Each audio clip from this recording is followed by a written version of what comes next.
भाई इजराइल भी गए हो आप, वहां की बात करते हो थोड़ी, वहां का कैसा रहा एक्सपीरियंस? यार इजराइल मेरे को जो सबसे मतलब खतरनाक एक्सपीरियंस लगा वो मेरे को लगा दिल्ली एयरपोर्ट पे।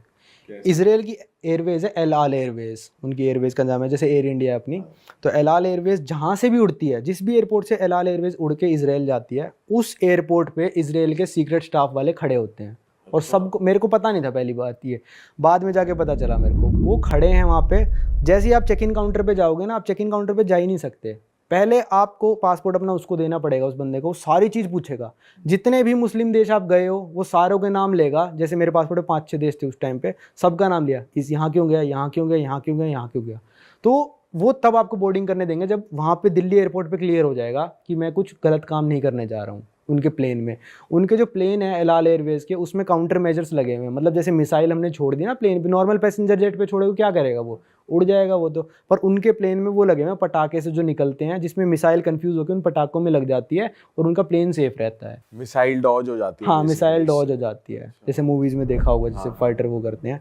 तो उनके प्लेन भी इतने हाई टेक है, और उनके हर प्लेन में जितने भी पैसेंजर प्लेन है, एक इजरायली डिफेंस फोर्स का बंदा होता है। अच्छा।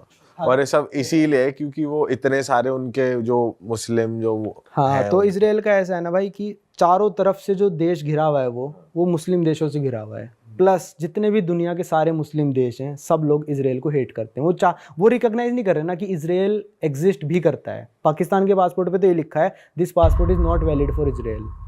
अच्छा, ठीक है। तो अगर आप इसराइल जाते हो तो आप भी एक नया पासपोर्ट इंडियन गवर्नमेंट से ले सकते हो कि मेरे को इसराइल जाना है, मेरे को दूसरा पासपोर्ट दे दो, सेकेंडरी पासपोर्ट। तो इतने देश जब यार आपको इतने लोग हेट कर रहे हैं, तो आपको सिक्योरिटी तो मेंटेन करनी पड़ेगी ना, आपको जान को खतरा है। तो इसलिए इसराइल वहां पे जाके भी आपको ऐसा लगा?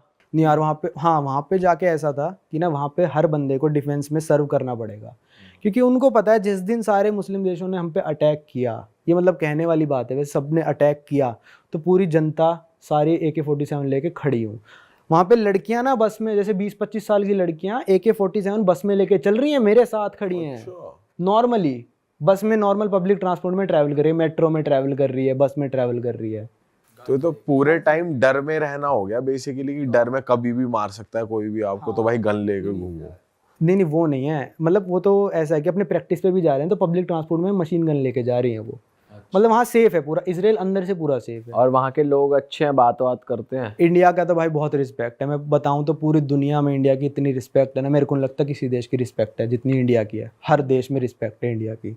मेरे को जहाँ पे भी मैं जाता हूँ और कहता हूँ इंडिया, भाई बंदा चौंक जाता है, रिस्पेक्ट देता है, नमस्ते बोलेगा। इंडिया की बहुत रिस्पेक्ट है पूरी दुनिया में। इजरायली लोग तो वैसे भी कनेक्ट करते हैं। हाँ, इंडिया और इसराइल के तो रिलेशंस काफी अच्छे हैं। हाँ। मेरे को नहीं मिला भाई आज तक एक भी ऐसा देश जहाँ पे इंडियंस को हेट करते हो। कहीं रेसिज्म कहीं आपने वैसे मुस्लिम कंट्रीज में?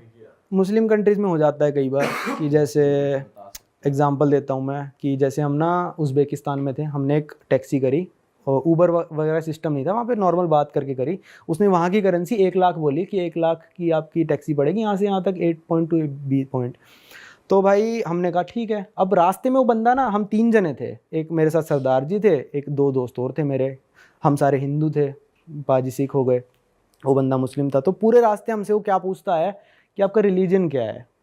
तो बाजी ने कहा आई एम पंजाबी, हमने कहा I am we are Hindu, ये वो। तो कहता नो मुस्लिम, तो इंडिया में तो मुस्लिम होते हैं। वैसे बातें करने लग गया, मुस्लिम मुस्लिम ऐसे बोलने लग गया कि मुस्लिम बन जाओ, एक ही गॉड है, ये वो बोलने लग गया। मतलब सब लोग तो नहीं बोलते, उसके दिमाग में डिफेक्ट था, वो बोलने लग गया। तो उसने हमको जब स्टेशन पे उतारा ना, कहता नहीं 1 लाख नहीं 2 लाख दो, क्योंकि उसको पता चल गया कि हम मुस्लिम नहीं है, इनको लूट लेता हूँ। कई लोगों के ऐसे डिफेक्ट हो रखा है दिमाग में। मेरे एक दोस्त क्या टर्की में हुआ था, हॉट एयर बैलून की राइड जो बहुत फेमस चल रही है ना आजकल टर्की में। तो वो हॉस्टल में बैठा था दोस्त मेरा, जैसे ऐसे ही बैठा, एक एजेंट आया और इनसे बात कराया, मुस्लिम हो, एजेंट भी मुस्लिम है। तो फिर वो कहता कि आपको हॉट एयर बैलून करनी है? तो ये कहता हाँ करनी है। तो फिर वो कहता ठीक है, आप मुस्लिम हो? तो वो कहता हाँ। तो वो कहता ठीक है, आपके लिए $50। मेरे दोस्त के पास आया कि आपको करनी है? मेरा दोस्त बोला हाँ। वो दोस्त सुन रहा है सब कुछ। कहता मुस्लिम हो? कहता नहीं मैं मुस्लिम नहीं हूँ। तो फिर कहता आपके लिए $60। बताओ। उन बंदों से वो कह रहा है कि आप मुस्लिम हो ना, इसलिए मैं आपसे ज़्यादा पैसे नहीं लूँगा। तो ये मेरे को थोड़ी बात अजीब लगी कई लोगों की, मतलब सब लोग नहीं करते, काफ़ी अच्छा ट्रीटमेंट भी मिला है मेरे को मुस्लिम कंट्रीज़ में।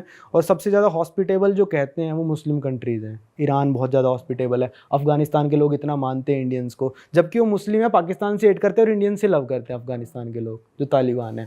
भाई वही है, कैसे कैसे लोग टकरा जाए हाँ, वही उस उनके पे दिमाग में डिपेंड defect करता है। है। बाकी अच्छे लोग भी हैं, बुरे भी हैं। मुस्लिम कंट्रीज में ये भी ना काफ़ी चीज़ें प्रोहिबिटेड है, हाँ वो है। आमतौर की चीज़ें जो होती हैं। हाँ देश टू देश है वहाँ पे। जैसे दुबई बहुत ओपन हो चुका, दुबई में आप कुछ भी करो कोई दिक्कत नहीं है। अब ऐसी मतलब किसी और मुस्लिम देश में जाओगे तो आपको ये नहीं करना। मैं कतर में लैंड हो रहा था, मैं कतर में प्लेन से लैंड हुआ इंटरनेशनल एयरपोर्ट में, अनाउंसमेंट क्या चल रही है एयरलाइन में कि हमारा रमज़ान का महीना चल रहा है तो आप खाना मत खाना पब्लिक में। तो यार ये तो मेरे को गलत लगा, क्योंकि यार इंटरनेशनल एयरपोर्ट पे तो सब लोग आ रहे हैं ना यार, किसी को भूख लगी हो, किसी को, मैं कहाँ टॉयलेट में छुप के थोड़ी ना खाऊंगा। तो ये प्रोहिबिशंस मतलब थोड़ी ज़्यादा है। और मुस्लिम कंट्रीज में काफ़ी क्लब्स है, क्लब्स वगैरह में जाना भी प्रोहिबिटेड है, क्लब्स है ही नहीं मतलब वहाँ पे। क्लब्स तो भाई मेरे को मुस्लिम कंट्रीज में मिले ही नहीं। मतलब लेबनान में मिले हैं, लेबनान काफ़ी पार्टी के लिए फेमस कंट्री है। लेबनान में क्लब्स थे, वहाँ पे ओपन माइंडेड लोग हैं। जहाँ जहाँ धीरे धीरे ओपन माइंड होते जा रहे हैं ना, वहाँ पे क्लब्स बनते जा रहे हैं मुस्लिम कंट्रीज में भी। ओमान में क्लब्स हैं, दुबई में क्लब्स हैं, अबू धाबी में भी हो गए हैं अब। तो जो जो जितना माइंड ओपन होता जाएगा भाई उतने ज़्यादा मतलब होते जाएंगे। भाई आप यूएस के बारे में बता रहे थे कि जैसे यहाँ पे आमतौर पे परचून की दुकान होती है, वहाँ पे आमतौर पे गन्स की दुकान है, मतलब तुम गन ले सकते हो। तो वो एक्सपीरियंस बता, जो आप गए थे एक। भाई मैंने अपने दोस्त को बोला, वो 8-10 साल से यूएस रह रहा है, मैंने कहा यार गन की दुकान देखनी है मेरे को। मैंने चला रखी है गन, रशिया वगैरह में चला रखी है गन, सारी चला रखी है। मैंने कहा मेरे को खरीदनी है यार गन, मेरे को दिलवा के ला और हम चलाएंगे अपना फार्म में। तो वहाँ पे ना आप गन क्या भाई, ग्रेनेड भी खरीद सकते हो यार। अच्छा, ग्रेनेड खरीद लो, आपका प्लॉट है, मतलब वहाँ पे ना यूएस बहुत बड़ा है, पॉपुलेशन बहुत कम है, तो बड़े बड़े प्लॉट होते हैं लोगों के पास। अपने प्लॉट में जाके ग्रेनेड फेंक दो भाई, कोई दिक्कत नहीं है। ऐसी मतलब एक्सपीरियंस के लिए, बस देखने के लिए। खाली एरिया होना चाहिए, मतलब उनका वो है, रूल्स हैं कि नेशनल पार्क पास में नहीं होना चाहिए, सिटी नहीं होनी चाहिए। पर अगर आपके पास बिल्कुल बंजारे में खाली प्लॉट है, वहाँ जाके ग्रेनेड फेंक लो आप। AK-47 चलाओ, अपनी खरीद की मशीन गन चलाओ, कुछ भी चलाओ। तो हम गन की दुकान में गए, जो पिस्टल्स वगैरह थी, पिस्टल रिवॉल्वर, वो तो मतलब काउंटर्स में अंदर रखी थी, ग्लास वाले काउंटर में सबका प्राइस लिखा हुआ है, कौन सी सेकंड हैंड है, कौन सी पुलिस वालों के द्वारा ओन्ड है, और कौन सी डिब्बे के साथ है, कौन सी बिना डिब्बे के है, कौन सी नई है। ये सारी कैटेगरीज थी वहाँ पे। और जो rifles, short gun, machine gun, ये सारी ओपन रखी है, क्योंकि पिस्टल्स का क्या है, लोग चोरी करके ले जाएंगे, चोरी का सिस्टम है ना वहाँ पे। पर मेरा दोस्त कह रहा भाई इस दुकान में चोरी नहीं होती, यही धाएं धाएं कर देंगे। और किस रेट पे मिलती है? रेट भाई रेट मैं आपको बताता हूँ। हमको सबसे सस्ती जो पिस्टल मिली थी वहाँ पे $170 की, 10,000 रुपये की। कुछ भी नहीं है भाई, इतने में तो नकली दिवाली की बंदूकें मिलती हैं। सही बात है भाई। और मतलब नॉर्मल सी जो आपने मूवीज में देखी होगी, जो हिटमैन वगैरह यूज करते हैं, जो कौन सा है वो, जॉन विक यूज कर, वो $600 तक मिल जाएगी आराम से। वो तो प्रॉपर माउजर गन होती है। अगर आपके घर पे कोई बंदा घुस गया, ठीक है, आपका प्राइवेट प्रॉपर्टी है, आपके घर में बंदा घुस रहा है और आपको लग रहा है कि ये मेरा दोस्त नहीं है, ये कुछ नहीं है, और आपके पास रीजन है कि वो आपको हार्म पहुंचाने वाला है, आप शूट कर दो उसको। हाँ, कोई कुछ नहीं करेगा, फ्री होल्ड है इस चीज। फ्री होल्ड है।